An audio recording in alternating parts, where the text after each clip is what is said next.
నమస్కారం. ఘంటారావానికి స్వాగతం. ముందుగా ప్రధాన అంశాలు.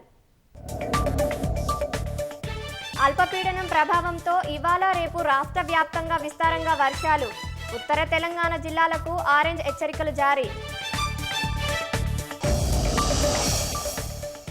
శ్రీ విశ్వశాంతి మహాశక్తి గణపతిగా కొలువుదీరిన ఖైరతాబాద్ గణేశుడు 69 అడుగుల ఎత్తు, 28 అడుగుల వెడల్పుతో దర్శనమిస్తున్న బడా గణేష్. లంబోదరుడి తొలి పూజలో పాల్గొన్న గవర్నర్ దంపతులు. వర్షంలోనూ మహాగణపతి దర్శనానికి పోటెత్తిన భక్తులు.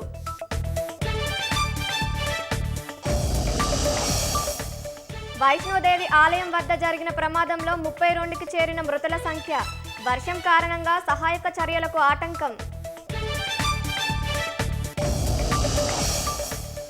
గాజాలో జర్నలిస్టులపై ఇజ్రాయెల్ దాడుల్ని తప్పుబట్టిన భారత్.